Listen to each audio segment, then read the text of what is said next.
Nasar Al Hajri corporation managing director Ravi പിള്ളയുമായി കഴിഞ്ഞ എപ്പിസോഡിൽ നടത്തിയ അഭിമുഖത്തിന്റെ ശേഷഭാഗങ്ങൾ. ശ്രീ രവി പിള്ള പറഞ്ഞു താങ്കൾക്ക് ഒരു റോൾ മോഡൽ ബിസിനസ് രംഗത്ത് ഇല്ലായിരുന്നെന്ന്. പക്ഷേ ഈ ഇന്റർവ്യൂ കേൾക്കുന്ന പലരും താങ്കളെ റോൾ മോഡൽ ആക്കാൻ ആഗ്രഹിക്കുന്നുണ്ടാവും. ബിസിനസ് രംഗത്തേക്ക് കാലെടുത്ത് വെക്കുന്ന പുതിയ തലമുറയ്ക്ക് നൽകാനുള്ള വിജയമന്ത്രം എന്താണ്? മെയിൻ കമ്മിറ്റ്മെൻറ്റ്, അതാണ് മെയിൻ. നമ്മൾ ഇപ്പം ഒരു എന്ത് കാര്യത്തിനുമായാലും ഇപ്പം ഒരാളെ 8 മണിക്ക് കാണാമെന്ന് പറഞ്ഞാൽ 8 മണിക്ക് നമ്മൾ ആ സ്ഥലത്തുണ്ടായിരിക്കണം. കാരണം മെയിൻ ആദ്യ മീറ്റിങ്ങിൽ പറയുന്ന കാര്യങ്ങൾ നടന്നിരിക്കണം. 99.9 അല്ലാത്തായിരുന്നു കമ്മിറ്റ് ചെയ്യാൻ പാടില്ല. കമ്മിറ്റ്മെൻറ്റാണ് ജീവിതത്തിലെ ഏറ്റവും വലിയ ബിസിനസ്സിൻ്റെ ഏറ്റവും വലിയ വിജയം. കമ്മിറ്റ്മെൻറ്റ് ഉണ്ടോ നിങ്ങൾ നന്നായിരിക്കും, ഒരു കുഴപ്പമുണ്ടാകില്ല.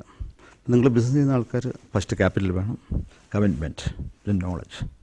ഇതിലൂടെ നിങ്ങൾക്ക് ബിസിനസ് പോകാം. ആരെയും പറ്റിക്കാൻ വേണ്ടി ഒരിക്കലും ശ്രമിക്കരുത്. അതാണ് എനിക്ക് പറയാനുള്ളത്. ലോകത്തിലെ ഏറ്റവും വലിയ സാമ്പത്തിക മേഖലകളിൽ ഒന്നാണ് ഗൾഫ്. ഇതിൻ്റെ സ്ഥിരതയും അസ്ഥിരതയും ഒന്ന് ചുരുക്കി വിലയിരുത്താമോ? നമ്മൾ അടുത്ത 20 വർഷത്തേക്ക് ഒരു ബൂം പീരീഡാണ് ഗൾഫിൽ മൊത്തം. ഓയിലും ഗ്യാസും ബിസിനുള്ള ബിസിനസ്സാണ് ഇനി ഫ്യൂച്ചറിലുള്ളത്. അടുത്ത ഒരു 20 വർഷത്തേക്ക് മില്യൺസ് ഓഫ് ആൾക്കാർക്ക് ഇപ്പോൾ സാധ്യത ഉണ്ട്. ഇപ്പം സൗദിയിൽ ഇപ്പം 2 മില്യൺ ഇന്ത്യൻസാണ് ഉള്ളത്. അത് 3 മില്യൺ ഇന്ത്യൻസ് വിത്തിൻ 3 ഇയേഴ്സിനകത്ത് സാധ്യതയുണ്ട്.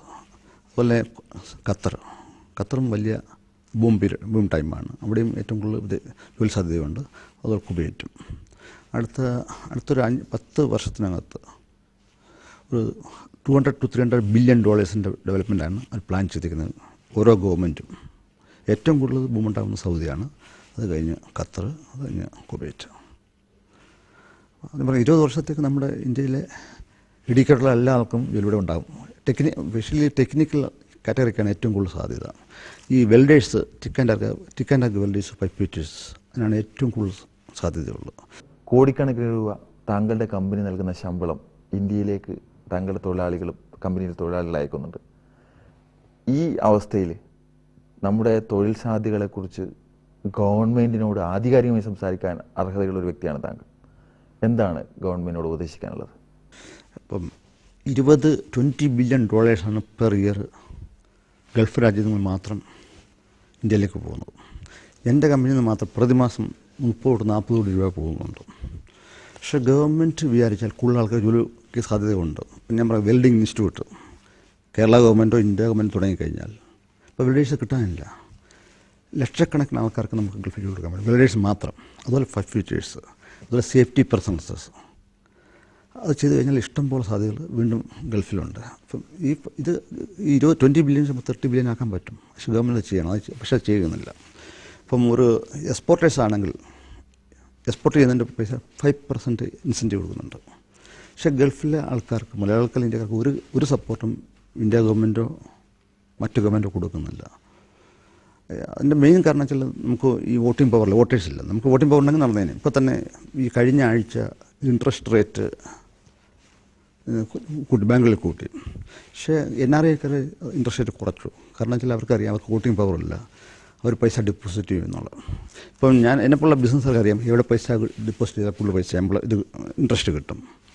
ഇവിടെ തന്നെ 6% ഉണ്ട്. ഇപ്പോൾ ഇന്ത്യയിൽ 5.5% ആകും. അത് സാധാരണക്കാരെയാണ് ബാധിക്കുന്നത്. സാധാരണക്കാർ കുറച്ച് മിച്ചമുണ്ടായാൽ ബാങ്ക് ഇട്ടിട്ട് അതിന് ഇൻട്രസ്റ്റ് ഉണ്ട്, വീട്ടിലോ പങ്ങളുടെ കല്യാണത്തിനോ അതിനുവേണ്ടി ഇടുന്നത്. അത് കുറച്ച് അത്ര വരെ ഇന്ത്യ ഗവൺമെൻറ് നമ്മളോട് കാരണം കാണിക്കുന്നില്ല.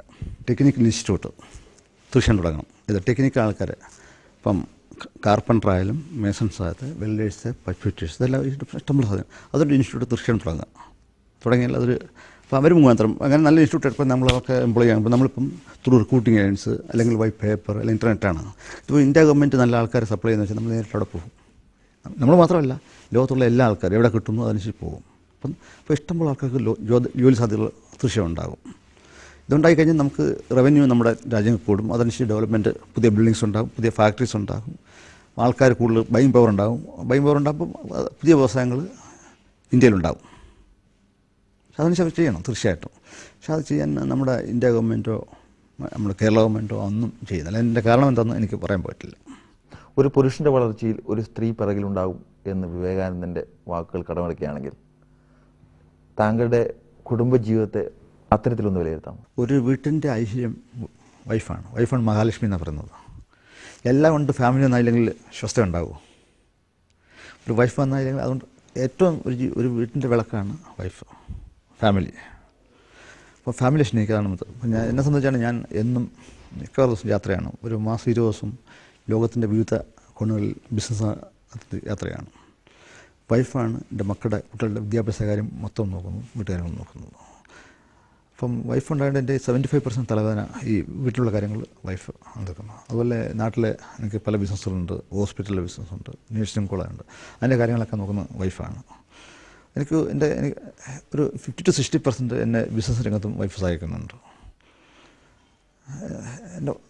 എൻ്റെ കല്യാണത്തിന് ശേഷമാണ് ഏറ്റവും കൂടുതൽ ഐശ്വര്യം ഉണ്ടായിരുന്നതും സത്യമായിരിക്കും.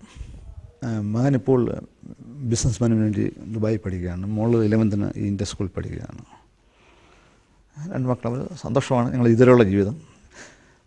ഞങ്ങൾ ആൽഫാഡോറിലെ ജീവിക്കുന്നത്. ഞങ്ങൾ ഈശ്വരവിശ്വാസികളാണ്. ഞങ്ങളെല്ലാം കുടുംബമെല്ലാം.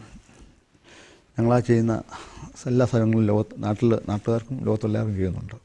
ജീവിതത്തിൽ ഒന്നും ചെയ്യാൻ സമയമില്ല എന്ന് പറയുന്നവൻ ഒന്നും ചെയ്യുന്നില്ല എന്നാണ് ഗുട്ടൻബർഗ് പറഞ്ഞിട്ടുള്ളത്. പക്ഷേ കൃത്യമായ ഒരു ചിട്ടയോടെ ജീവിതത്തെയും ബിസിനസ്സിനെയും കൊണ്ടുപോകുന്ന ഒരു വ്യക്തി എന്ന രീതിയിൽ ഒഴിവ് സമയം കണ്ടെത്തുന്നുണ്ടാവും. ഈ ഒഴിവ് സമയങ്ങൾ എന്താണ് ചെയ്യുന്നത്? ഞാനിപ്പോൾ ജോലി ചെയ്യുന്നത് പൈസ ഉണ്ടാക്കാൻ വേണ്ടിയാണ്. ഈശ്വരൻ പൈസ തന്നത്. ഞാൻ ജോലി ചെയ്യുന്നത് റെസ്റ്റ് എന്ന് പറയുന്നത് ഉറങ്ങുമ്പോൾ മാത്രമേ ഉള്ളൂ. സത്യം ഇതാണ്. പല മീറ്റിങ്ങുകളുണ്ട്. ഈ മീറ്റിങ്ങിൻ്റെ മെയിൻ ഉദ്ദേശം ഓരോ ബിസിനസ് വെച്ചുള്ള മീറ്റിംഗ് ആണ്. മെയിൻ എൻ്റെ ഉദ്ദേശം കൂടുതൽ ആൾക്കാർ എന്നാൽ കഴിഞ്ഞ് എത്ര ആൾക്കാർക്ക് ജോലി കൊടുക്കുമോ അതാണ്. പിന്നെ റെസ്റ്റാണ് കിട്ടുന്നത് വെച്ചാൽ ഈ പ്ലെയിനിൽ യാത്ര ചെയ്യുമ്പോഴാണ്. ഇപ്പം സ്റ്റേഷനിൽ പോയാൽ 10-12 മണിക്കൂർ യാത്ര ചെയ്യാൻ പറ്റും. ജപ്പാനിൽ പോയാൽ 14 മണിക്കൂർ. ആ സമയത്ത് മാത്രമാണ് ബുക്സ് വായനയാണ് ഒരു മെയിൻ ഇതുള്ളത്. പിന്നെ ചില ഫിലിം കാണും. ഫിലിം തിയേറ്ററിൽ പോകുന്നില്ല, ഇപ്പോൾ കാസറ്റ് വായിച്ചാണ് കാണുന്നത്. കോളേജ് പഠിക്കുമ്പോഴേ സിനിമ അന്ന് ഈ പുതിയ റിലീസ് ചെയ്യുന്ന പടങ്ങളൊന്ന് കാണുമായിരുന്നു. പടത്തോട് കമ്പുണ്ട്, ഇപ്പോഴും ഉണ്ട്. ഇടയ്ക്ക് ഒരു പടം പിടിക്കുകയും ചെയ്യുന്നു. അത് പിന്നെ അവിടെ നിർത്തി.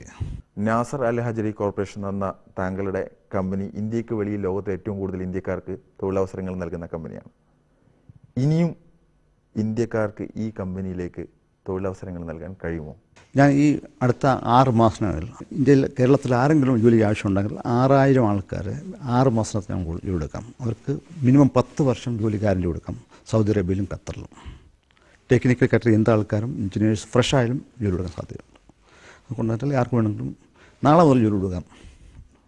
ഇപ്പോൾ ഫ്ലോറ്റ് പ്രശ്നമൊക്കെ കറക്റ്റായിട്ട് കൊടുക്കാൻ പറ്റും. ഇന്ത്യൻ വിസ കിട്ടാൻ ഗൾഫിൽ വളരെ പ്രയാസമാണ്. പൊളിറ്റിക്കൽ അനുസരിച്ച് ഒരു മാൻ പവറിൻ്റെ 20% മാത്രമേ ഈ ഇന്ത്യൻ വിസ കൊടുക്കാറുള്ളൂ. ഞങ്ങളുടെ റോയൽ ഫാമിലിയുടെ കണക്ഷൻ അനുസരിച്ചും എൻ്റെ സ്പോൺസർ നാസർ ഹരിയുടെ കഴിവുകൊണ്ട് മാത്രമാണ് ഇന്ത്യൻ വിസ കിട്ടുന്നത്. ഇന്ത്യൻ വ്യവസായ ചരിത്രത്തിൽ രവി പിള്ളയെ എങ്ങനെ രേഖപ്പെടുത്തി കാണാനാണ് താങ്കൾ ആഗ്രഹിക്കുന്നത്? അങ്ങനൊന്നുമില്ല. എനിക്ക് പ്രത്യേക അവരൊന്നുമില്ല. നമ്മളാ ചെയ്യുന്ന എന്തെങ്കിലും ചെയ്താൽ അതിന് നമ്മളൊരു പ്രതീക്ഷയുള്ളതൊന്നും ചെയ്യുന്നത്. നമ്മളാ ചെയ്യുന്ന സഹായങ്ങൾ ഇന്ത്യൻ കമ്മ്യൂണിറ്റിക്ക് ചെയ്യുക, ഇത് മാത്രമാണ് എൻ്റെ താല്പര്യം. നമ്മളിവിടെ ജോലി ചെയ്താലും ആ രാജ്യത്തെ നിയമം തീർച്ചയായും പാലിക്കുക. നമ്മൾ സൗദി ആണെങ്കിൽ സൗദി, ബേറലാണെങ്കിൽ ബേറൽ നിയമം പാലിക്കുക. ചെയ്യുന്ന കമ്പനിയോട് കൂറ് കാണിക്കുക.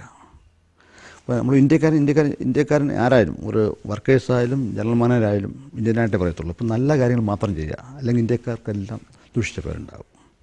അപ്പം നമ്മുടെ രാജ്യത്തിൻ്റെ മാന്യത കീപ്പ് ചെയ്യുക, അതാണ് മെയിൻ ചെയ്യേണ്ടത്. ലോകം മുഴുവൻ നേടിയാലും നിൻ്റെ ആത്മാവിന് നഷ്ടപ്പെട്ടാൽ എന്ത് ഫലമെന്ന് ബൈബിളിൽ പറയുന്നുണ്ട്. മനസ്സമാധാനം ഏറ്റവും പ്രധാനപ്പെട്ട ഒരു കാര്യമാണ്. എങ്ങനെയാണ് മനസ്സമാധാനം കിട്ടുന്നത്? എനിക്ക് മനസ്സമാധാനമുണ്ട്. ഞാൻ ഏറ്റവും വലിയ ഈശ്വരവിശ്വാസിയാണ്. ഞാൻ നല്ല മാത്രമേ ചെയ്യാറുള്ളൂ. നമ്മളെല്ലാം ചെയ്യുന്നു, നമ്മളെല്ലാം ഒരാൾ നോക്കുന്നുണ്ട്. ഒരു ഈശ്വരനുണ്ട്, നമ്മളെല്ലാം കൺട്രോൾ ചെയ്യുന്നത്. അപ്പം നമ്മൾ ഈശ്വരൻ നിരക്കാത്ത ഒരു കാര്യങ്ങളും ചെയ്യാറില്ല. അതുകൊണ്ട് മനസ്സമാധാനം കുറവില്ല. ചാരിറ്റി ഇഷ്ടം പോലെ ചെയ്യുന്നുണ്ട്. ഞാൻ ഒരു മാസം മിനിമം 4 to 5 lakhs rupees പാവങ്ങൾക്ക് വേണ്ടി കൊടുക്കുന്നുണ്ട്. അപ്പോൾ ഞാൻ എൻ്റെ ഒരു മിനിമം 5 to 10 crores rupees ഞാൻ എൻ്റെ മരിച്ചതിന് ഒരു ഇതുണ്ടാക്കുന്നു, റോയൽറ്റിക്ക് വേണ്ടി മാത്രം. ഞാൻ ലാൻഡ് വാങ്ങിച്ചു കഴിഞ്ഞു. നല്ല കെട്ടിടം പണിച്ചിട്ട് 10-40 കുട്ടികളെ താമസിച്ച് പഠിപ്പിക്കണം, അതാണ് ആഗ്രഹം. ലാൻഡ് വാങ്ങിച്ചു കഴിഞ്ഞു. പറ്റി പലരും സംബന്ധിച്ചിട്ടുണ്ടെങ്കിൽ കുട്ടികളെ കിട്ടാൻ വേണ്ടി 2-3 കൊല്ലത്തിനകത്ത് ഞാൻ തുടങ്ങും. അപ്പം ഞാൻ മരിച്ചാലും അതാണ് ഒരു 10 കോടി രൂപ ബാങ്ക് ഇട്ടിട്ട് അതിൻ്റെ ഇൻട്രസ്റ്റ് കൊണ്ട് നടന്നു പോകണം. എൻ്റെ ഒരു ഫൗണ്ടേഷൻ ഉണ്ടാക്കാനുള്ള നടന്നു വരികയാണ്. ഇപ്പോൾ ഞാൻ പൈസ നശിപ്പിച്ചു കഴിഞ്ഞു. നമ്മൾ വരുമ്പോഴും മരിക്കുമ്പോൾ നമ്മളൊന്നും കൊണ്ടുപോകും. നമ്മളാ ചെയ്യുന്ന സഹായങ്ങൾ ചെയ്യുക, ഇതാണ് എൻ്റെ മെയിൻ ഉദ്ദേശം. എന്നെ ആരെങ്കിലും സാമ്പത്തികമായിട്ട് സഹായിച്ചാൽ ഞാൻ നോന്ന് ഇതുവരെ പറഞ്ഞിട്ടില്ല. ചെയ്യുന്നുണ്ട്, ഇനി ചെയ്യുകയും ചെയ്യാം. എൻ്റെ വൈഫും എന്നെ കാട്ടിൽക്കാരനാണ്, മക്കളും